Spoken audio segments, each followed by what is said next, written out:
না। আল্লাহ রাসূল বলছেন যে ইন্নী লামুবআস লাআনা, আমি অভিশাপ দেওয়ার জন্য পৃথিবীতে আসি নাই।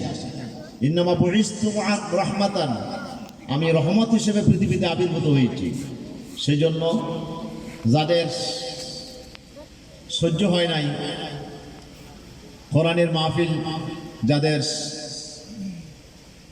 গা জ্বালার কারণ হয়, যারা এই মাহফিলকে সহ্য করতে পারে না, যাদের কারণে এই মাহফিল হয় নাই, আমরা তাদের জন্য দোয়া করছি আল্লাহ তাআলা তাদেরকে কোরআনের হেদায়েত দান করুন। আমরা সকলে বলি আমিন, আরো জোরে বলি আমিন। কিন্তু কোরআন এটা এমন এক কিতাব, যে কিতাবকে বাধা দিয়ে কেউ রাখতে পারে না। আবু জেহেল শত চেষ্টা করেছিল এ কোরআনকে পৃথিবীর জমিনে বাধাগ্রস্ত করার জন্য। সে আবু জেহেলের পরিণতি ভালো হয় নাই।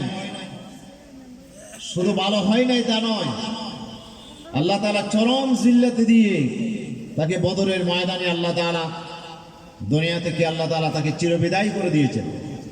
শুধু সেখানেই শেষ নয়, তার ঘরের ভিতরে, তার সন্তানদের ভিতরে আল্লাহ তাআলা কোরআনের সৈনিক তৈরি করে দিয়েছেন। ইকরামা বিন আবু জেহেল, আবু জেহেলের সন্তান ইকরামা, উনি কলমা পড়ে মুসলমান হয়েছে। যে আবু জেহেল কলমার ঝান্ডাকে নিচু করতে চেয়েছিল, তার ঘরেই কোরআনের সেই সৈনিক কর্মী আল্লাহ তাআলা তৈরি করে দিয়েছেন। ঠিক কিনা? কথা বলেন ঠিক কিনা? এভাবে যারা এই কোরআনের বিরুদ্ধে উঠে পড়ে লেগেছিল, ওয়ালিদ বিন মুগীরা, যার শানে আল্লাহ তাআলা কোরআনের আয়াত নাজিল করে আল্লাহ রাসূলকে সে গালি দেওয়ার কারণে আল্লাহ তাআলা তাকে 10টা গালি দিয়েছেন। কয়টা? ওয়ালা তুতি কুল্লা হাল্লাফিন মাহিনিন হাম্মাজিন মাশাইন বিনামিম মান্নাইল লিল খাইরি মুতাদিন আসিম ওয়াতুল্লিম বাদা যালিকা জানিম। আল্লাহ তাআলা তাকে 10টা গালি দিয়েছেন। সর্বশেষ গালি দিয়েছেন তার জন্ম ঠিক নাই। কথা বলেন না, কি ঠিক নাই? আরো জোরে বলেন, কি ঠিক নাই? সে জারুর সন্তান, তার জন্মের মধ্যে সমস্যা আছে, এই কথা আল্লাহ কোরআন দিয়ে কোরআনের আয়াত নাযিল করে বলে দিলেন। সে একে একে গুনে গুনে দেখলো 10টার ভিতরে 9টা তার ভিতরে আছে, কিন্তু জারুর সন্তান যেটা বলা হয়েছে এটা তো সে জানে না। এটার আসল খবর জানবে তার মা। সেই জন্য তার মায়ের কাছে চলে গেল ওয়ালিদ। মার সামনে খোলা তরবারি নিয়ে ধরে বললেন, মা একটু সত্য কথা বল, না হলে তোমার আজকে রেহাই নাই। সুবহানাল্লাহ। বলে কি কথা? বলে মুহাম্মদের জবান থেকে আমরা জীবনে কোনোদিন মিথ্যা কথা শুনি নাই। তার জবান থেকে আজকে যে কথা বলেছে এটাও মিথ্যা হতে পারে না। তুমি সত্যি করে বল আমার আসল বাবাকে। বলে তোমার বাবা মুগীরা হতেন না? মুগীরা তো প্রসিদ্ধ, কিন্তু আসলে আমার বাবাকে, এটা সত্য করে না বললে আজকে তোমাকে রেহাই দেব না। মা বলছে একটু থামো, আসলে তোমার বাবা ছিল নপুংসক, পুরুষত্ব ছিল না।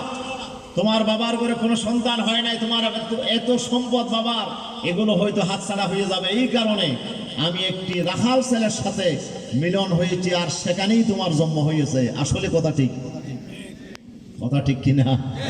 সেই ওয়ালিদকে আল্লাহ তাআলা জারুর সন্তান বলে গালি দিয়েছেন। এই ওয়ালিদ সারা জীবন চেষ্টা করেছে, কোরআনের রাজ কায়েমের পথে বাধা সৃষ্টি করেছে, আল্লাহ রাসূলকে বাধাগ্রস্ত করেছে, আল্লাহ রাসূলকে গালিগালাজ করেছে, রাসূলকে পাগল বলেছে, জাদুকর বলেছে। আল্লাহ সুবহানাহু ওয়া তাআলা সেই ওয়ালিদের ঘরে জন্ম নিয়েছেন। সেই ওয়ালিদের ঘরে আল্লাহ তৈরি করে দিয়েছেন খালিদ ইবনুল ওয়ালিদ, যিনি সাইফুম মিন সুয়ুফিল্লাহ, যিনি আল্লাহর তরবারির ভিতরে একটি এমন তরবারি, যেই তরবারি কোনোদিন পরাজিত হয় নাই। জোরে বলি আল্লাহু আকবার, আরো জোরে বলি আল্লাহু আকবার। অসংখ্য যুদ্ধে তিনি ইসলামের পক্ষে সেনাপতির দায়িত্ব পালন করেছেন, ইসলামের জন্য বিজয় ছিনিয়ে এনেছেন। সেই ওয়ালিদের ঘরে খালিদ ইবনুল ওয়ালিদের জন্ম হয়েছে, আবু জেহেলের ঘরে ইকরামার জন্ম হয়েছে। সুতরাং এটি প্রমাণ করে যারা কোরআনের রাজ কায়েমের পথে, কোরআনের শিক্ষা প্রচারের মধ্যে যারা বাধার সৃষ্টি করবে, ওদের স্বপ্ন পূরণ হবে না। কোরআনের পথে কেউ বাধা দিয়ে কোরআনকে রাখতে পারবে না। জোয়ারকে যেমন কেউ বাধা দিয়ে, বেড়ি বাদ দিয়ে টিকিয়ে রাখতে পারে না, এই কোরআনের জোয়ার কেউ টিকিয়ে রাখতে পারবে না ইনশাআল্লাহ। সেই নাস্তিকদের ঘরে, কোরআনের দুশমনদের ঘরে তৈরি হবে কোরআনের সৈনিক ইনশাআল্লাহ। এই জন্য আমরা দোয়া করছি, যারা কোরআনের মাহফিল হতে দিল না, আল্লাহ তাদেরকে হেদায়েত দান করুন। তাদের ঘরে আল্লাহ কোরআনের সৈনিক তৈরি করে দিন। আমিন বলেন, আরো জোরে বলেন আমিন। আল্লাহ তাআলা বলছেন কুল লিল্লাযীনা কাফারু সাতুগলাবুনা ওয়া তুহশারুনা ইলা জাহান্নাম ওয়া বিসাল মিহাদ। আল্লাহ রাব্বুল আলামিন বলছেন সূরা আলে ইমরানের শুরুতে, নবী আপনি বলে দেন লিল্লাযীনা কাফারু, যারা কোরআনের পথে বাধার সৃষ্টি করছে, কোরআন যারা অমান্য করছে, সেসব কাফেরদেরকে আপনি জানাইয়া দেন সাতুগলাবুন, অতি শীঘ্রই তোমরা পরাজিত হবে। কথা কা আল্লাহ বলছেন সাতুগলাবুন, সিন আন করিব বুঝায়, অতি শীঘ্রই তোমরা পরাজিত হবে। বেশি দিন সময় নাই, বেশি দিন সময় নাই, পরাজিত হবে। পরাজিত হওয়ার আলামত কি? পরাজিত হওয়ার আলামত হচ্ছে বিজয় লাভ করা। আল্লাহ বলছেন আমি উহুদের যুদ্ধে মুসলমানদের বিপর্যয় হলো, কাফেরদের উল্লাস যে আল্লাহ রাসূল সহ অসংখ্য সাহাবায়ে ইকরামদেরকে আহত করেছে, 70 জন সাহাবীদেরকে শহীদ করে দিয়েছে। আল্লাহ বলছে এখানে বেশি লাফালাফি করিও না, বেশি লাফালাফি করিও না এই কাফেরেরা।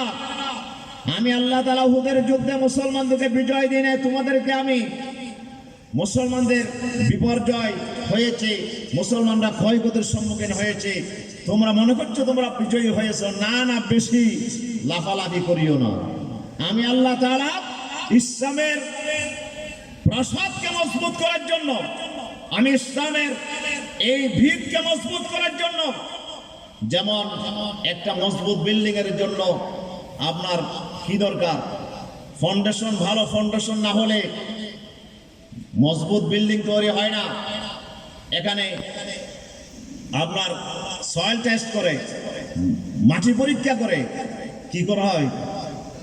টেস্ট করে আপনার যে ফাউন্ডেশন দেওয়া হয়, এই ফাউন্ডেশনে অনেক তালা বিল্ডিং তোলা হয়।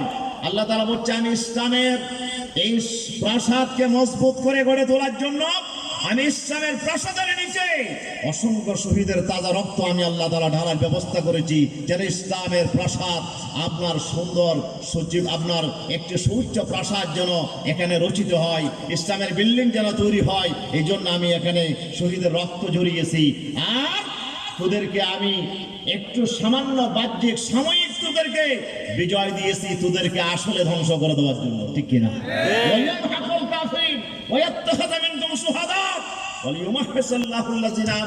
আমি মুমিনদের দুষ্টুমি মাফ করে দিতে চাই, মুমিনদের ভিতর থেকে কিছু মানুষকে আমি শহীদের মর্যাদা দিতে চাই এবং কাফেরদেরকে ধ্বংস করে দিতে চাই।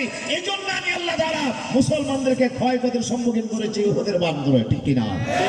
সুতরাং ইসলামের বিজয়ের পথে তোমরা মনে করছো তোমরা স্বপ্ন পূরণ করতে পারবে, তোমাদের এই স্বপ্ন পূরণ হবে না ইনশাআল্লাহ। ইসলামের বিরুদ্ধে যারা করছো তোদের পরাজয় সুনিশ্চিত, তোদের ধ্বংস সুনিশ্চিত।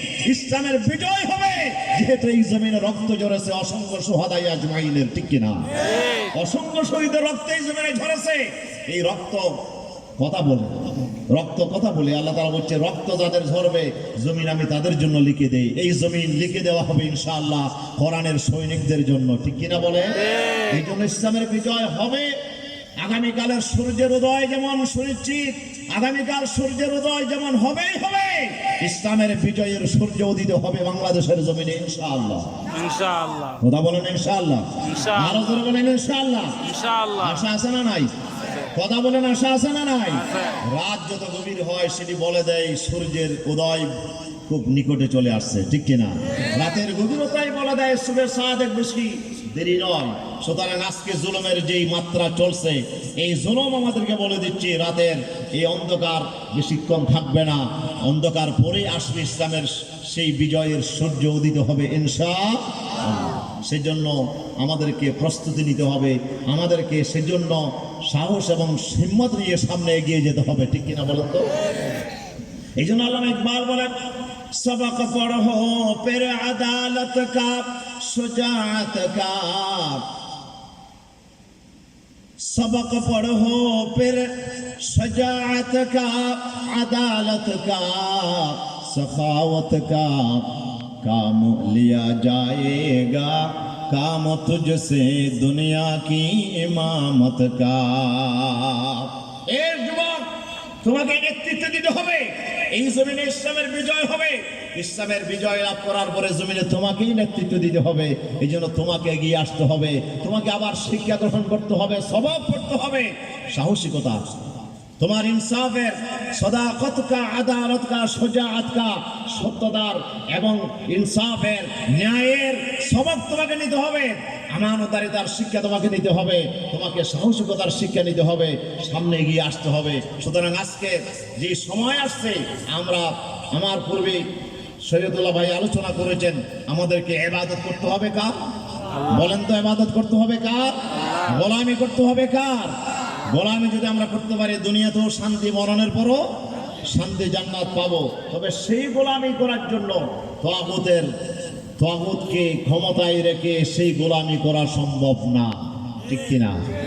তাগুতকে ক্ষমতায় রেখে, তাগুতকে শাসনে রেখে কোন ব্যক্তি পরিপূর্ণভাবে আল্লাহর গোলামি করা সম্ভব।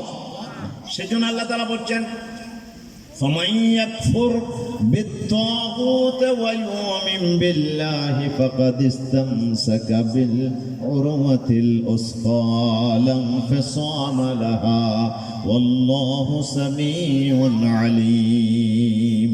আল্লাহ রাব্বুল আলামিন বলেন, যে ব্যক্তি তাগুতকে অস্বীকার করলো, তাগুতকে অমান্য করলো, এরপরে আল্লাহকে যে মেনে নিল, সেজন্য মজবুত এক রশি ধরলো, যে রশি কোনোদিন ছিঁড়ে যাবে না। দুনিয়াতে, কবরে, হাসরে কোনো সময়ে তার এই রশি ছিঁড়ে যাবে না, আল্লাহর জান্নাত পর্যন্ত তাকে পৌঁছাইয়ে দেবে। আল্লাহু আকবার।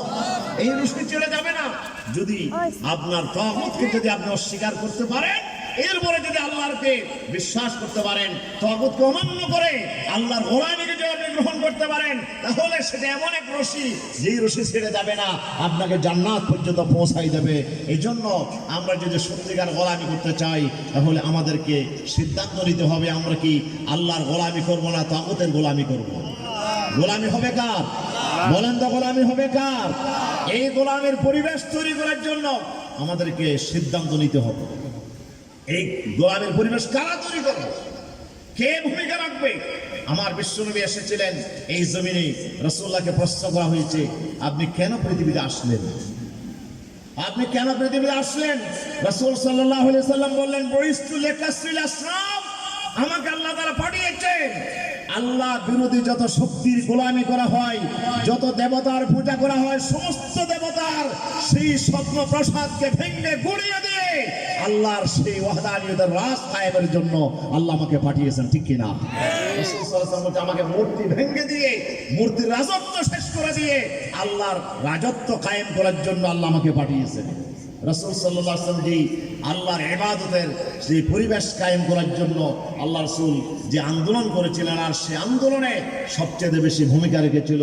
আল্লাহ রাসূল বলেছেন, আমার আন্দোলন সফল হতো না, আমার আন্দোলন বিজয় লাভ করা সম্ভব হতো না, যদি না মক্কার জমিনের যুবক তরুণেরা যদি আমার পক্ষে না আসতো। সুবহানাল্লাহ বলবেন না? রাসূলুল্লাহ বলছেন, আমাকে সবচেয়ে বেশি সহযোগিতা করেছেন قد حالفني الشباب وخالفني الشيوخ। বিশ্বনবী বলছেন, মক্কার বুড়া বুড়া মানুষগুলো আমাকে সবচেয়ে বেশি বাধা দিয়েছে।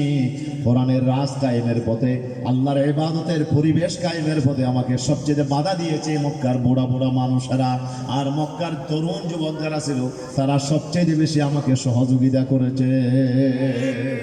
সুবহানাল্লাহ বলবেন না? যুবকেরা যেমন আমার নবীর পাশে এসে দাঁড়ালো, যুবকদের এই স্পাতকঠিন দৃঢ়তা, এই শক্তি, এই সাহসিকতা আমার নবীকে বিজয়ের ধার প্রান্তে পৌঁছে দিয়েছে। মক্কার জমিনে ইসলাম বিজয় লাভ করেছে আপনার মাত্র 21 বছরের মাথায়। কয় বছরের মাথায় বলেন তো? কয় বছর? মাত্র 21 বছর।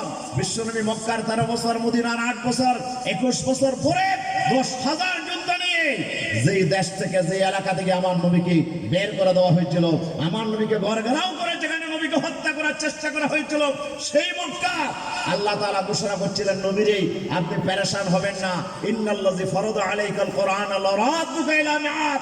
হে নবী, যে কোরআন নাযিল করেছেন, সে আল্লাহ ঘোষণা দিচ্ছেন, সিদ্ধান্ত জানিয়ে দিচ্ছেন, আপনাকে আবার এই মক্কায় আল্লাহ তাআলা বিজয়ী বেশে আবার নিয়ে আসবেন। সুবহানাল্লাহ বলবেন না? সুবহানাল্লাহ। হিজরতের পরে আয়াত নাযিল হলো, রাসূল আপনাকে মক্কাবাসীরা বের করে দিয়েছে, আপনাকে হত্যা করতে চেয়েছে, আপনি মন খারাপ করবেন না, পেরেশান হবেন না।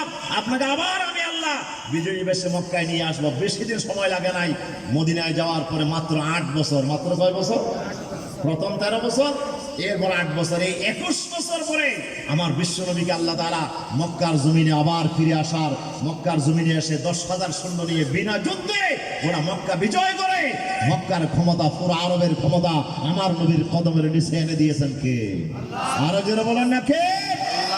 এই আন্দোলন বিজয় লাভ করার ভিতরে সবচেয়ে বেশি ভূমিকা ছিল যুব সমাজের। বলেন না কোন সমাজের? আমার ভাইয়ের আমাকে একটা বিষয় দিয়েছে, বর্তমান যুব সমাজের কি দায়িত্ব কর্তব্য, কি করণীয়, এই বিষয়টা আলোচনা করা অনেক লম্বা এক বিষয়। যুব সমাজ আজকে যে জাহেলিয়াতের সমাজ আজকে চলছে, যে সমাজে আমরা আছি বটে, আজকের সমাজে কি কোনো শান্তি আছে নাকি? আমাদের কথা বলেন, শান্তি আছে? আজকে কোনো শান্তি আমরা দেখছি না। কেন? যেহেতু এই সমাজটা এখন বুর্জোয়াদের হাতে, এই সমাজটা হচ্ছে কৃষি শক্তির হাতে, এই সমাজটা এখন হচ্ছে ইয়াকুলুল কাবিয়্যু মিনাদ দাঈফা। এই সমাজের অবস্থা হচ্ছে যারা সবল তারা দুর্বলকে খেয়ে ফেলছে, যাদের হাতে শক্তি আছে তারা বলছে মাইট ইজ রাইট, শক্তি যার বেঁচে থাকার অধিকার তার, যার শক্তি নাই তার বেঁচে থাকার কোনো অধিকার নাই। এটাই হচ্ছে জাহেলি সমাজের চিত্র। আজকের সমাজটা হচ্ছে কি দুর্বলের কোনো অধিকার সমাজে নাই, দুর্বলের কোনো অধিকার নাই। আপনি অধিকার পাবেন কখন? যদি আপনার হাতে ক্ষমতা থাকে। ক্ষমতা যদি আপনার হাতে না থাকে, আপনি যদি ক্ষমতাসীনদের পক্ষে, ক্ষমতাবানদের সাথে যদি আপনি না থাকেন, তাহলে আপনার কোনো অধিকার এই সমাজে নাই। আপনার অধিকার থাকবে যখন আপনি ক্ষমতাবানদের সাথে থাকবেন। প্রিয় উপস্থিতি, এই সমাজটা হচ্ছে জাহেলি সমাজের চিত্র। এই সমাজটা আজকে মানুষ, আজকে কি কষ্ট, কি দুঃখ বেদনা আজকে এই সমাজে মানুষেরা লাভ করছে, সেটা তো বলার কোনো প্রয়োজন নয়। সত্য তো আমাদের জানাশোনা, কি বলেন? সব আমাদের জানাশোনা, আজকে আমরা সব দেখতেছি, সুতরাং বলার কোনো প্রয়োজন নাই। এই সমাজ ব্যবস্থাকে এরকম একটি কঠিন সমাজে এসেছিলেন নবী মুহাম্মদ রাসূলুল্লাহ, জোরে বলেন না সাল্লাল্লাহু আলাইহি সাল্লাম। আমার বিশ্ব নবী সাল্লাল্লাহু আলাইহি সাল্লাম এই সমাজ ব্যবস্থা, এই জাহিলি সমাজকে পরিবর্তন করে আমার নবীকে আপনার একটি ইসলামী সমাজ বিনির্মাণের জন্য আল্লাহ তাআলা কোরআন দিয়েছিলেন। আল্লাহ তাআলা বলছেন হুয়াল্লাযী আরসালা রাসূলাহু বিল হুদা ওয়া দীনিল হক লিইয়ুযহিরাহু আলাদ দীন কুল্লিহি ওয়ালাউ কারিহাল মুশরিকুন। আল্লাহ রাব্বুল আলামিন বলেন, হে নবী, আমি আপনার হাতে কোরআন তুলে দিলাম, আর কোরআনের ভিতরে আমি দ্বীনে হক দিলাম। একটি দেশ পরিচালনার জন্য, সমাজ পরিচালনার জন্য সত্যিকার ইনসাফপূর্ণ আইন আমি আল্লাহ তাআলা আমার কোরআনের ভিতরে দিয়ে দিলাম। হে রাসূল, আমি আপনাকে কোরআন দিলাম, কোরআনের ভিতরে ইনসাফপূর্ণ আইন দিলাম। তার কারণ হচ্ছে যেন আপনি কোরআনের আইনকে সমাজের সমস্ত বাতিল সমাজ ব্যবস্থার উপরে, বাতিল আইনের উপরে, মানুষের তৈরি করা জুলুমের আইনের উপরে যেন আপনি এটাকে বিজয় করতে পারেন। যদিও মুশরিকরা এটাকে পছন্দ করবে না। আল্লাহ রাসূল সাল্লাল্লাহু আলাইহি ওয়াসাল্লামকে আল্লাহ তাআলা একটি সমাজ পরিবর্তনের জন্য নবীকে পাঠালেন, ঠিক কি না? নবী চেষ্টা করেছেন সমাজ পরিবর্তনের জন্য। রাসূল সাল্লাল্লাহু আলাইহি ওয়াসাল্লামের এই সমাজ পরিবর্তনের কাজে সবচেয়ে বেশি সহযোগিতা করেছেন মক্কার জমিনের যুবক তরুণেরা আমার নবীর পাশে এসে দাঁড়িয়েছেন। এই জন্য নবী ভালোবাসতেন সবচেয়ে বেশি যুবকদেরকে। সুবহানাল্লাহ বলেন। যুবকদেরকে নবী ভালোবাসতেন সবচেয়ে বেশি।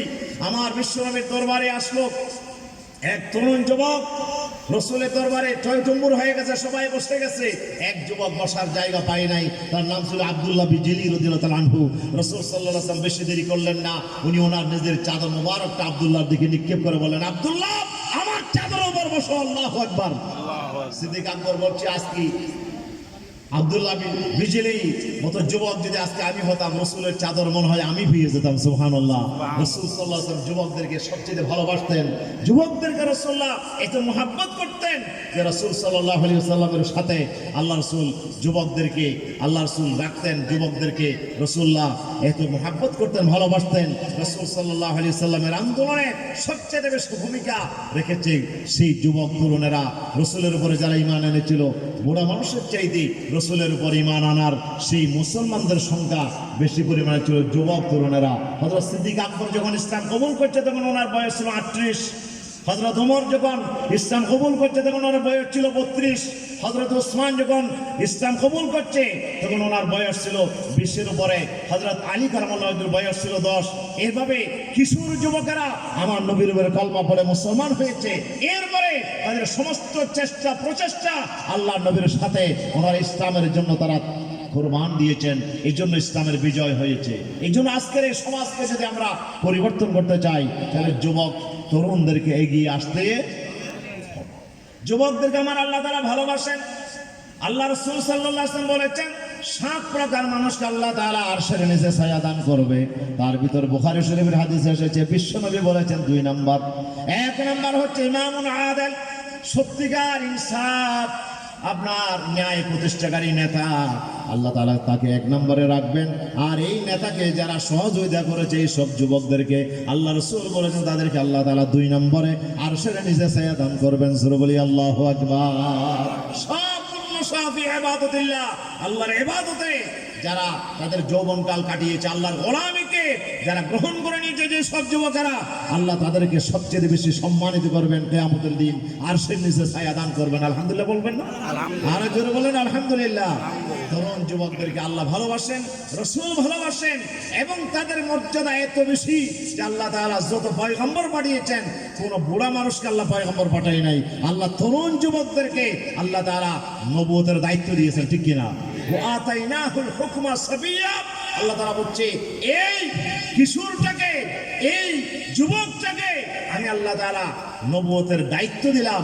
আল্লাহ তাআলা যত পয়গম্বর পাঠিয়েছেন সব পয়গম্বরকে আল্লাহ তাআলা যৌবনকালে যৌবনের শক্তি দিয়ে আল্লাহ তাআলা এই যারা কাজ করতে পারবে তাদেরকে আল্লাহ তাআলা নবুয়তের দায়িত্ব দিয়েছেন। আলহামদুলিল্লাহ বলেন আলহামদুলিল্লাহ। রাসূল সাল্লাল্লাহু আলাইহি ওয়াসাল্লাম সহ আল্লাহর পয়গম্বর এবং বিশ্বনবী সহ হযরত ইউসুফ আলাইহিস সালাম, হযরত ইব্রাহিম আলাইহিস সালাম, যার কথা হযরত আল্লাহ তাআলা কোরআন মাজিদে আলোচনা করেছেন, ক্বালু সামি'না ফাতান ইয়াজকুরুহুম ইউকালু লাহু ইব্রাহিম। ওরা বলল যে আমাদের মূর্তি কে ভাঙলো? খোদে এখানে আমরা বলতে শুনেছি একজন যুবক আছে যার নাম নাকি ইব্রাহিম। ইব্রাহিম মূর্তির ব্যাপারে সমালোচনা করে, মূর্তি কেউ ভাঙে না, ইব্রাহিম ভাঙছে। সুবহানাল্লাহ বলে। ইব্রাহিম কি যুবক? ইব্রাহিম কি যুবক? ইব্রাহিম ইসলামের যৌবনকাল আল্লাহর ইবাদতের পক্ষে উনি ব্যয় করেছিলেন। ইব্রাহিম ইসলামের কথা আল্লাহ তাআলা কোরআন মাজিদে আলোচনা করেছেন। হযরত ইউসুফ আলাইহিস সালামের কথা আল্লাহ কোরআন মাজিদে আলোচনা করেছেন। হযরত ইউসুফ আপনার ইয়াহইয়া আলাইহিস সালামের কথা, ঈসা আলাইহিস সালামের কথা আল্লাহ কোরআন মাজিদে আলোচনা করেছেন। অসংখ্য পয়গম্বরের কথা আল্লাহ আলোচনা করেছেন। ওনারা সবাই ছিল তরুণ যুবক, আর যৌবনকালে আল্লাহ তাআলা তাদেরকে এই নিয়ামত দান করেছিলেন। আলহামদুলিল্লাহ বলবেন না? তাহলে যুবকদের মর্যাদা আছে না নাই? কথা বলেন, মর্যাদা আছে না নাই? যুবকরা ওরাই পারে এই সমাজকে ভাঙতে, এই সমাজকে গড়তে। যদি আপনি গড়তে চান, ভাঙতে চান, যৌবনকালের শক্তি ছাড়া সম্ভব না। যুবকদেরকে আল্লাহ তাআলা শক্তি দিয়েছেন। আমাদের জীবনের প্রথম ভাগ হচ্ছে বাল্যকাল, এরপরে শেষ ভাগ হচ্ছে বৃদ্ধকাল, মাঝখানের বয়সটা হচ্ছে যৌবনকাল, ঠিক কিনা? এটাই হচ্ছে আসল হায়াত, মুক্কম হায়াত, এটাই হচ্ছে আসল। এই হায়াত দিয়ে আল্লাহ তাআলা কিয়ামতের দিন শুধু জীবন সম্পর্কে একটা প্রশ্ন হবে, আবার বিশেষ করে যৌবনকাল সম্পর্কে একটা প্রশ্ন হবে, ঠিক কিনা? পুরা জীবন সম্পর্কে একটা প্রশ্ন, 5টা প্রশ্নের ভিতরে। আর 2 নম্বর হচ্ছে ওয়ান শাবাবিহি ফিমা আবলাহু। এ বান্দা, তোমাকে আমি যৌবনকাল দিয়েছিলাম, এই যৌবনকাল কোথায় খরচ করেছো? আমার কাছে আজকে জবাব দিতে হবে, ঠিক কিনা?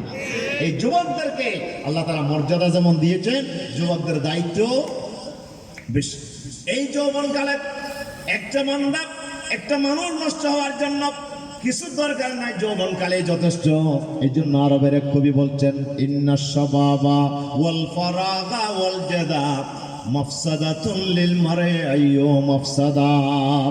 ইন্নাশ শাবাবা ওয়াল ফারাগা ওয়াল জাদা মাফসাদাতুন লিল মারই আইয়ু মাফসাদা। কবি বলছে একটা বান্দাকে, একজন মানুষকে নষ্ট করার জন্য, ধ্বংস করার জন্য 3টা জিনিস যথেষ্ট। তার যৌবনকাল, তার অবসর সময় এবং তার শক্তি, সামর্থ্য, ক্ষমতা। এটা মানুষকে ধ্বংসের ধার প্রান্তে নিয়ে যায়। হযরত আপনার এই কবি বলতেছে মাফসাদাতুন লিল মারই আইয়ু মাফসাদা। একটা ব্যক্তিকে নষ্ট করার জন্য এগুলোই যথেষ্ট। সে যদি যৌবনকালের শক্তির অধিকারী হয়, আবার ক্ষমতাও যদি থাকে, টাকা পয়সাও যদি থাকে, ফ্রি সময়ও যদি পাই, নষ্ট হওয়ার জন্য আর কিছু দরকার নাই, ঠিক কিনা? এই যৌবনকাল, এই যৌবনের তারুণ্যের কারণে অনেক যুবক আজকে ধ্বংসের দ্বার প্রান্তে পৌঁছে গেছে। অনেক তরুণ যুবকেরা আজকে তারা ধ্বংসের আপনার শেষ সীমায় পৌঁছে গেছে। এই তারুণ্য এটা মানুষকে যেমন ধ্বংস করতে পারে, আবার এই তারুণ্যের শক্তি একটা মানুষকে উন্নতির ধার প্রান্তে নিয়ে যেতে পারে, ঠিক কিনা? এই জন্য আমার তরুণদের দায়িত্ব, আজকে বাতিলেরা, ইসলামের দুশ্মনেরা, কোরআনের শত্রুরা, নাস্তিকেরা আজকে সবচেয়ে বেশি টার্গেট করেছে আমার দেশের যুব সমাজকে, ঠিক কিনা বলে? যুব সমাজকে ওরা টার্গেট করেছে। যুবকদেরকে তারা নষ্ট করার জন্য, যুবকদেরকে ইসলামের বিপক্ষে নিয়ে যাওয়ার জন্য ওরা আজকে যার পরনায় চেষ্টা চালিয়ে যাচ্ছে। এই জন্য আজকের তরুণ যুবকদেরকে সিদ্ধান্ত নিতে হবে, আপনারা কি ফেরাউনের পক্ষে যাবেন, ইহুদিদের পক্ষে যাবেন, আপনাকে নাস্তিকদের পক্ষে যাবেন, আপনাকে খোদার দিনে দুশ্মনদের দিকে যাবেন, না আল্লাহর নবীদের দিকে চলে আসবেন, ইসলামের দিকে চলে আসবেন? এই যুবকদেরকে আজকে সিদ্ধান্ত নিতে হবে, ঠিক কিনা? আজকের যুবকদেরকে আজকে আমাদের সামনে আল্লাহ তাআলা মডেল আলোচনা করেছেন। হযরত ইব্রাহিম আলাইহিস সালামের কথা, হযরত ইউসুফ আলাইহিস সালামের কথা আল্লাহ তাআলা আলোচনা করেছেন। ইউসুফ আলাইহিস সালাম ছিলেন একজন তরুণ যুবক। ইউসুফ আলাইহিস সালামকে আল্লাহ এমন সৌন্দর্য দিয়েছিলেন, এমন আল্লাহ তাআলা এমন একটা অবস্থান আল্লাহ তাআলা দিয়েছিলেন যে ইউসুফের কথা আল্লাহ কোরআন মাজিদে আলোচনা করেছেন। একটা সূরা আল্লাহ নাজিল করেছেন, লম্বা একটা সূরা, লম্বা একটা ঘটনা আল্লাহ পরিপূর্ণভাবে কোরআন মাজিদে আলোচনা করেছেন, যেটাকে আল্লাহ হাসানুল কসস বলেছেন। হযরত ইউসুফ আলাইহিস সালামের কথা আলোচনা করতে গিয়ে আল্লাহ তাআলা আয়াত বলেছেন। আল্লাহ তাআলা বলছেন 90 নম্বর আয়াত সূরা ইউসুফের, আল্লাহ তাআলা বলছেন ইন্নাহু মাইয়াত্তাকি ওয়া ইয়াসবির ফাইন্নাল্লাহা লা ইউযীউ আজরাল মুহসিনিন। হযরত ইউসুফ আলাইহিস সালামের ঘটনা আল্লাহ তাআলা বর্ণনা করেছেন। ইউসুফ আলাইহিস সালাম একজন তরুণ যুবক ছিল। এই যৌবনকালের সৌন্দর্য, এই যৌবনকালের সৌন্দর্য শুধু তার ছিল না, তার ছিল একটা চারিত্রিক সৌন্দর্য। তার আচার ব্যবহার ছিল এত সুন্দর, এত নম্র, এত ভদ্র।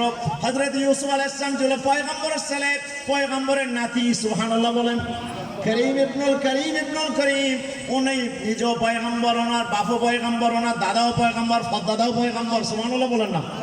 ইব্রাহিম আলাইহিস সালাম পয়গম্বর, ওনার ছেলে ইসহাক আলাইহিস সালাম পয়গম্বর, ওনার ছেলে ইয়াকুব আলাইহিস সালাম পয়গম্বর, ওনার ছেলে ইউসুফ আলাইহিস সালাম পয়গম্বর। কয়জন?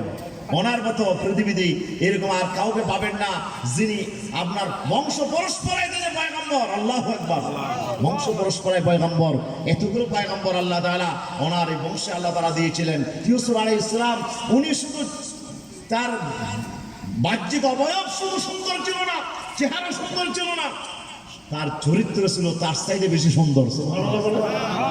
এই জন্য এই সৌন্দর্যের কারণে উনি মা বাবার সবচেয়ে বেশি আপনজন ছিলেন। এই জন্য ওনার সৎ ভাইরা ওনাকে বরদাস্ত করতে পারলো না। সৎ ভাইদের দুশ্মনের শিকার হয়ে গেল, হিংসার কারণ হয়ে গেল। হযরত ইউসুফ আলাইহিস সালামকে এই জমিন থেকে ধ্বংস করে দেওয়ার জন্য, মেরে ফেলার জন্য সৎ ভাইরা চেষ্টা করলো, কিন্তু তিনি ওদের এই চক্রান্ত, এই সমস্ত ষড়যন্ত্রের সময় তিনি ভরসা করলেন কার উপরে? বলেন, ভরসা করেছেন কার উপরে? ইউসুফ আলাইহিস সালাম ভরসা করেছেন আল্লাহ তাআলার উপরে। আল্লাহর উপরে ঈমান এনে সমস্ত দুঃখ, কষ্ট, যন্ত্রণা তিনি আল্লাহর উপর ভরসা করে সবগুলো তিনি বরদাস্ত করলেন, সহ্য করলেন। আল্লাহু আকবার। হযরত ইউসুফ আলাইহিস সালামের বিরাট ঘটনা, এগুলো বলে শেষ করা যাবে না। শুধু আমি একটু ইশারা করতেছি। ইউসুফ আলাইহিস সালামকে ওনার ভাইয়েরা মেরে ফেলতে চাইলো, কিন্তু বাঁচাইলেন কে? কথা বলেন, বাঁচাইলেন কে? উনি ছিল নবীর ফ্যামিলির সন্তান, নবীর ঘরের সন্তান, নবীর ঘরে জন্ম নেয়া এই ভাইয়েরা ওনাকে হত্যা করতে চাইলো। আল্লাহ তাআলা ওনাকে বাঁচাইলেন, যেহেতু উনি ভরসা করেছিলেন কার উপরে? আল্লাহর উপরে। এরপরে আল্লাহ তাআলা ওনাকে নিয়ে গেলেন আপনার, উনি হয়ে গেলেন গোলাম। উনি হয়ে গেলেন কি? গোলাম। উনি ছিলেন স্বাধীন মানুষ, কিন্তু ওনাকে গোলাম হিসাবে মিশরের বাজারে ওনারা বিক্রি করলেন। উনি এখন গোলাম হয়ে গেল, এখন চলে গেল জুলাইখার বাড়িতে, আজিজে মিসরের বাড়িতে গোলাম হিসেবে, ঠিক কিনা? এখন উনি শুধু মানুষের গোলাম ছিলেন না, উনি এই কষ্টের সময়ে উনি আল্লাহর গোলামিকে এমন ভাবে তিনি গ্রহণ করেছিলেন, আল্লাহকে তিনি ভুলে যায় নাই। অন্য কারো গোলামি করতে গিয়ে আল্লাহকে তিনি ভুলে যায় নাই, বরঞ্চ আল্লাহর গোলামিকে তিনি সবচেয়ে বেশি প্রায়োরিটি দিয়েছিলেন, ঠিক কিনা? এই জন্য ইউসুফ আলাইহিস সালামকে আল্লাহ তাআলা সেখানেও একটা বিরাট পরীক্ষার সম্মুখীন করলেন। সেখানে পড়লেন নৈতিকতার পরীক্ষা, চরিত্রের পরীক্ষা। দেখা জুলেখা ওনাকে তার সমস্ত শক্তি দিয়ে তাকে বেবিচারে লিপ্ত করার চেষ্টা করলেন। আর ইউসুফ আলাইহিস সালাম আল্লাহকে ভয় করে ওনার সমস্ত প্রচেষ্টাকে বিফল করে দিয়ে তিনি তার নৈতিকতার চরিত্রকে ধরে রেখেছিলেন, ঠিক কিনা? কথা খুব সংক্ষেপ। হযরত ইউসুফ আলাইহিস সালাম ভাইদের দুশমনের চাইতেও আরেকটা বড় বিপদে তিনি বললেন, যেই বিপদে তিনি বলছিলেন যে রব্বিস সিজিন ওয়া হাব্বু ইলাইয়া মিম্মা ইয়াদউনানি ইলাইহি, হে আল্লাহ, জুলেখা আমাকে যেই ব্যভিচার করতে ডাকে, যেই চরিত্রহীনতার দিকে আমাকে আহ্বান করে, তার চাইতে জেলখানার জিন্দেগি আমার কাছে বেশি প্রিয়। সুবহানাল্লাহ বলেন না? হযরত ইউসুফ আলাইহিস সালাম জেলখানার জিন্দেগি গ্রহণ করলেন। তারপরে ইউসুফ জুলেখার ডাকে সাড়া দিয়ে অবৈধ কাজে লিপ্ত হলেন না। ভয় করলেন কাকে? বলেন না, ভয় করলেন কাকে? এটা কি ব্যর্থ হয়েছে? এটা কি ব্যর্থ হয়েছে? ভালো হয়ে চলার কারণে কি ইউসুফ আলাইহিস সালাম লাঞ্ছিত হয়েছে? না না, আল্লাহ ইউসুফ আলাইহিস সালামকে ওনার সমস্ত ভাইদের ষড়যন্ত্রকে আল্লাহ তাআলা বিফল করে দিলেন। ভাইয়েরা কিছু করতে পারলো না। ইউসুফ আলাইহিস সালামকে জেলখানায় দিয়েও জুলেখা কিছু করতে পারে নাই। সেই জেলখানা হয়ে গেল ইউসুফ আলাইহিস সালামের জন্য সম্মান আর মর্যাদা লাভের অন্যতম কারণ, ঠিক কিনা? সেই জেলখানা থেকে বের হয়ে ইউসুফ আলাইহিস সালাম হয়ে গেলেন মিশরের মন্ত্রী, মিশরের রাজত্বের আসন আল্লাহ ওনাকে দান করলেন। আলহামদুলিল্লাহ বলবেন না? মিশরের প্রেসিডেন্ট হলেন, মিশরের রাষ্ট্রীয় ক্ষমতা মালিক হয়ে গেলেন। ইউসুফ আলাইহিস সালাম ক্ষমতা দিলেন কে? আরো জোরে বলেন না, কে? ইউসুফ আলাইহিস সালামের মতো এক যুবকের চরিত্র আল্লাহ তাআলা কোরআন মাজিদে বর্ণনা করেছেন। আল্লাহ তাআলা বলছেন, ইউসুফ আলাইহিস সালামের সামনে যখন ওনার ভাইয়েরা আপনার ওই মিশরের রাষ্ট্রপতি হওয়ার পরে ওনার কাছে যখন খাবারের জন্য সুদূর কেনান থেকে তারা গিয়েছিল, খাবারের জন্য গিয়েছিল, সেখানে গিয়ে তারা পরিচয় পেল উনি প্রেসিডেন্ট আর কেউ নয়, উনি হলো তাদের ভাই ইউসুফ আলাইহিস সালাম। হযরত ইউসুফ আলাইহিস সালাম সেদিন উনি ভাইদের সঙ্গে বললেন, আমার ভাইয়েরা, ইন্নাহু মাইয়াত্তাকি ওয়া ইয়াসবির ফাইন্নাল্লাহা লা ইউযীউ আজরাল মুহসিনিন।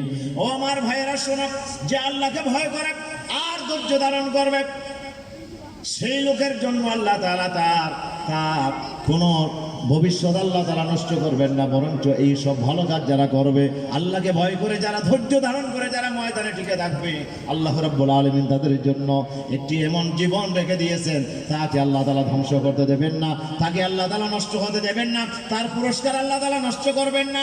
আল্লাহ রাব্বুল আলামিন তাকে দুনিয়ার সম্মান আর মর্যাদা, আখিরাতে তো সম্মান দেবেন, ওই দুনিয়াতেও আল্লাহ তাকে সম্মানিত করবেন। আলহামদুলিল্লাহ। আমার যুবকদের সামনে আল্লাহ তাআলা উদাহরণ হিসেবে পেশ করেছেন ইউসুফ আলাইহিস সালাম। উনি যেভাবে তার চরিত্রকে ধরে রেখেছিলেন, উনি যেভাবে অশ্লীলতা বেহায়াপনাকে পায়ের নিচে দিয়ে আল্লাহকে ভয় করে যেভাবে তিনি তার চারিত্রিক শক্তিকে ধরে রেখেছিলেন, যেভাবে তার নৈতিকতা ধরে রেখেছিলেন, আজকের যুব সমাজ যদি আজকে বাতিলদের সমস্ত ষড়যন্ত্রকে উপেক্ষা করে ওনারা যদি ওনাদের দায়িত্ব পালন করে, তাহলে আজকের যুব সমাজকেও আল্লাহ তাআলা সম্মান আর মর্যাদার আসন দান করবেন ইনশাআল্লাহ। প্রিয় উপস্থিতি, আসুন, সময় তো অনেক হয়ে গেছে। আমি আপনাদের কাছে যে বিষয়টা বলতে চাই, আজকের তরুণ যুবকদেরকে সামনে এগিয়ে আসতে হবে। যুবকদের কিছু দায়িত্ব করণীয় আছে যেগুলো বলে শেষ করা যাবে না। আমি সেখান থেকে কয়েকটা দায়িত্বের কথা শুধু আমার যুবকদের সামনে বলবো। তার ভিতরে এক নম্বর দায়িত্ব হচ্ছে আমার যুবকদেরকে প্রথম নম্বরে আল্লাহ এবং রাসূল সাল্লাল্লাহু আলাইহি ওয়াসাল্লামের উপরে ঈমান আনতে হবে। আল্লাহ এবং রাসূলের উপরে ঈমান এনে ঈমানের পথে আসতে হবে। শিরকের বিপক্ষে যুবকদেরকে আজকে অবস্থান নিতে হবে, ঠিক কিনা? আজকের যুবকদেরকে ওরা শিরকের মধ্যে নিয়ে যেতে চায়, ওরা আজকের যুবকদেরকে মুশরিক বানাতে চায়। আজকের নাস্তিকেরা এক ব্যক্তি তারা আজকে ঐক্যবদ্ধ হয়েছে আমার দেশের তরুণ যুবকদেরকে তারা বিভিন্ন ধরনের শিরকে লিপ্ত করে তাদের ঈমান হারা করবেন। এই জন্য আজকে তাদেরকে এমন শিক্ষা ব্যবস্থা দেওয়া হয়েছে আমার দেশে যারা যেই তরুণ যুবকেরা এই যে অতি আমার কিশোরেরা যারা শিক্ষা লাভ করতেছে, শিক্ষার মধ্যেই শিরিক ঢোকানো হয়েছে, ঠিক কিনা? শিক্ষার ভিতরে শিরিক ঢুকিয়ে দেওয়া হয়েছে। আল্লাহর পরিচয় ওরা যেন না পায়, ওরা আল্লাহর পরিচয় হারিয়ে ঈমান হারিয়ে যেন শিরকের ভিতরে ডুবে যায়। এই জন্য আমার শিক্ষা ব্যবস্থার ভিতরে এখন ঢোকানো হয়েছে নাস্তিক্যবাদ, আমার শিক্ষার ভিতরে ঢোকানো হয়েছে ওই আপনার যে ডারউইনের মতবাদ, যে মানুষ মাটি থেকে হয় নাই, মানুষ ছিল বানর, বানর থেকে মানুষ আসছে। নাউজুবিল্লাহ বলবেন না? এই শিক্ষা তো আমার এই শিক্ষা ব্যবস্থার ভিতরে ঢোকানো হয়েছে। আমার সন্তান যখন স্কুল পেরিয়ে যখন কলেজে যাবে, সেই দারুণের এই বিবর্তনবাদ পড়বে, সেই ঈমান নিয়ে শক্তি নিয়ে থাকতে পারবে না, সে একদম মুশরিক হয়ে এই শিক্ষা ব্যবস্থা তাকে সমাজে বের করে দেবে, ঠিক কিনা? আজকের যুব সমাজকে সিদ্ধান্ত নিতে হবে। এক নম্বর দায়িত্ব হচ্ছে শিরকের সাথে আমরা কোনো আপোষ করব না। শিরকের সাথে আমার কোনো আপোষ নাই। রাসূলুল্লাহ বলেছেন, ওয়াইন কুত্তা হুরিকতা লা তুশরিক বিল্লাহ, তোমাকে যদি টুকরা টুকরা করা হয়, জ্বালিয়ে পুড়িয়ে সারখার করে দেওয়া হয়, এরপর আল্লাহর সাথে শিরক করা যাবে না। এই জন্য আজকের যুবকদেরকে এক নম্বরে ঈমান আনতে হবে কার উপরে? বলেন না, ঈমান আনতে হবে কার উপর? আমাদের বিশ্বাস স্থাপন করতে হবে আল্লাহর উপর।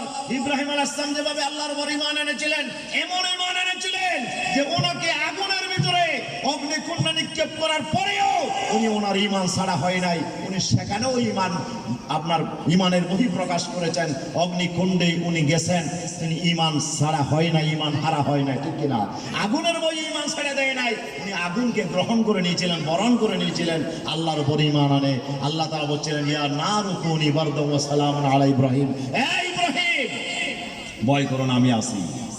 আগুনকে আল্লাহ বলে দিলেন, এই আগুন তুমি ঠান্ডা হয়ে যাও, তুমি আরামদায়ক হয়ে যাও, তুমি আমার ইব্রাহিমের একটি কেশো, তুমি একটি চুলো তুমি জ্বালাইতে পারবে না, পুড়তে পারবে না, একটা চামড়াতে তুমি আগুন লাগাইতে পারবে না। সুবহানাল্লাহ। সে আল্লাহ এখন আছে না নাই? বলেন আছে না নাই? আজবি হও जो इब्राहिम का ईमा पैदा आगो कर सकता है अंदाजे गुलिस्ता पैदा।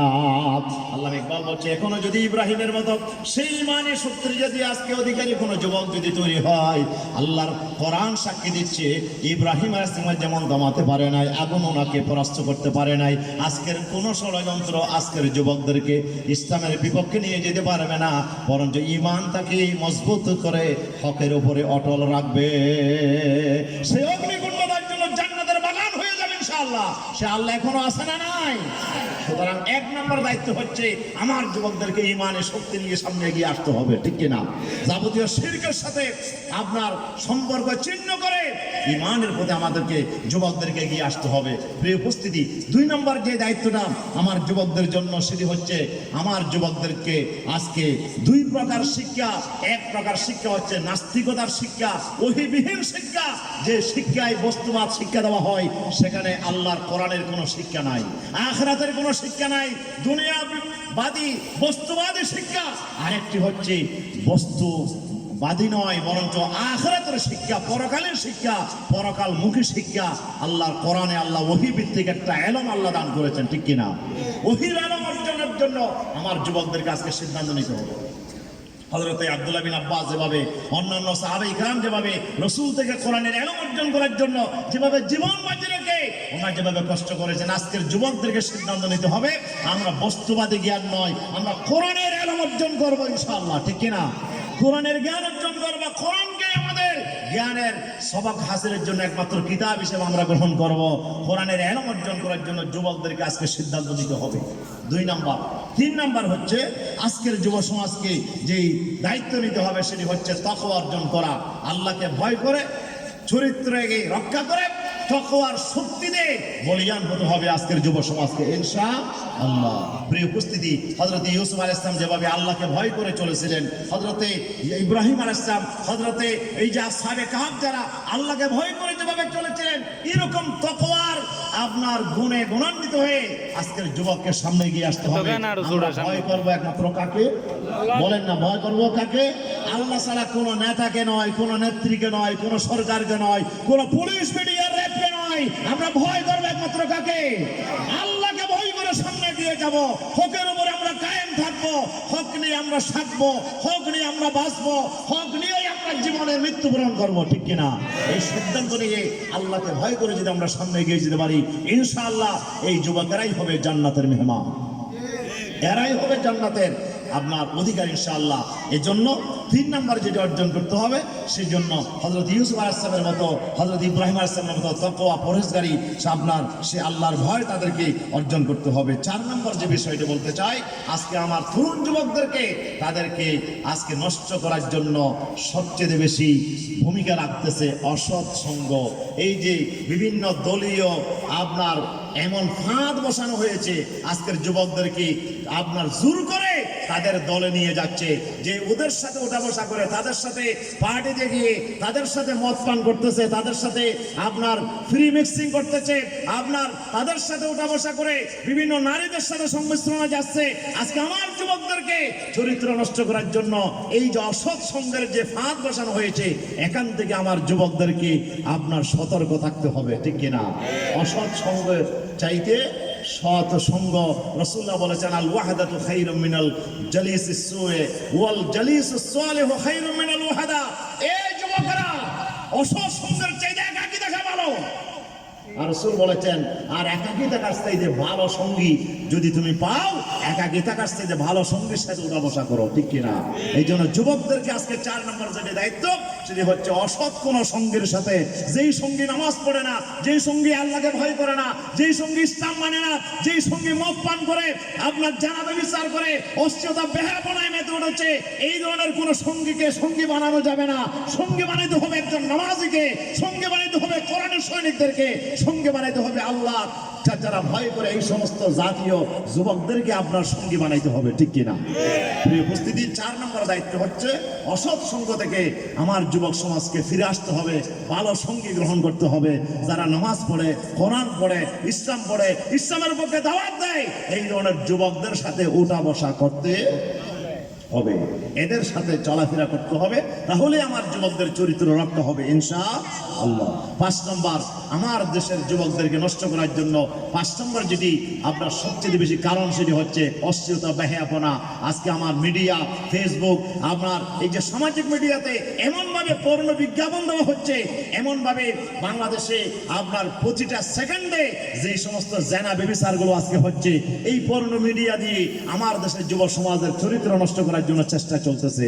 অশ্লীলতা বেহায়াপনার যত আপনার মাধ্যম আছে, সবগুলো পরিত্যাগ করে আমাকে সিদ্ধান্ত নিতে হবে, ফেসবুক চালাবো ঠিক আছে, কিন্তু ফেসবুকে পর্ণ মিডিয়া আমরা ব্যবহার করব না, ফেসবুকে আমরা পর্ণ বিজ্ঞাপন আমরা দেখবো না। আমি আমার ফেসবুকে ভালো জিনিস শেয়ার করব, কোরআনের আলোচনা শেয়ার করব, হাদিস শেয়ার করব, কোরআনের আয়াত শেয়ার করব, ভালো জিনিস শেয়ার করব, খারাপ জিনিসের পক্ষে আমি নাই, ঠিক কিনা? 5 নম্বরে আমাকে যুবকদেরকে সিদ্ধান্ত নিতে হবে যে আমার যুবকেরা আপনার অশ্লীলতা বেহায়াপনা থেকে দূরে থাকবে ইনশাআল্লাহ। এরপরে 6 নম্বর যে বিষয়টা আমি বলতে চাই, আমার যুবকদেরকে অশ্লীলতা বেহায়াপনা মুক্ত হয়ে যদি থাকতে হয়, তাহলে তাদেরকে দায়িত্ব হচ্ছে 5 ওয়াক্ত নামাজ জামাতে পড়ার সিদ্ধান্ত নিতে হবে ইনশাআল্লাহ। সময় শেষ।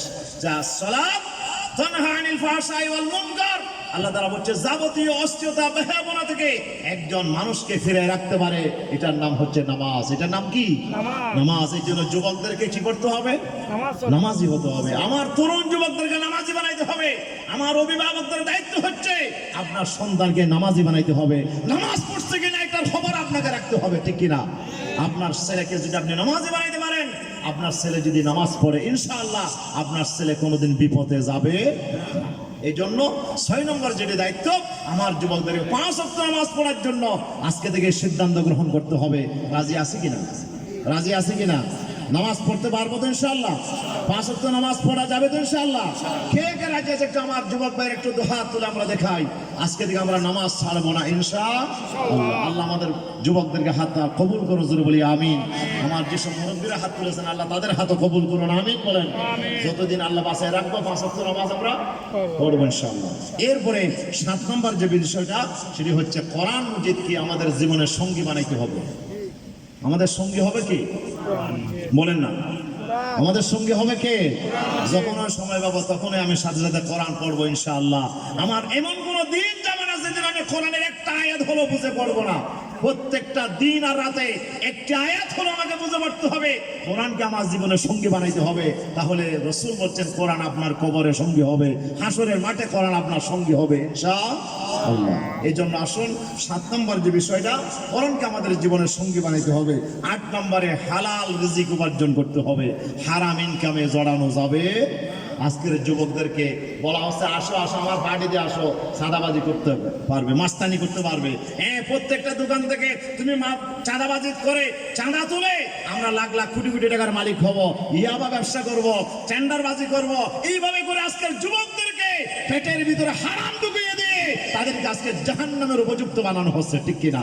এই জন্য আমার যুবকদেরকে সিদ্ধান্ত নিতে নিতে হবে আমি ইমানদারের সন্তান, আমি ইমানদারের ঘরে মুসলমানের ঘরে জন্ম নিয়েছি, আমার পেটের ভিতরে হারাম ঢুকবে না, আমি মুসলমানের বাচ্চা, আমার পেটে হারাম ঢুকবে না, হারাম ঢুকলে তো আমি জাহান্নামে চলে যাবো, ঠিক কিনা?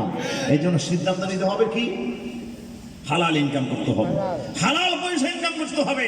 তাহলে আজকে আমাদের দোয়া কবুল কেন হচ্ছে না? আজকে সবাই আমরা দোয়া করতেছি বৃষ্টির জন্য, কিন্তু বৃষ্টি হচ্ছে না, দোয়া কবুল হচ্ছে না কেন?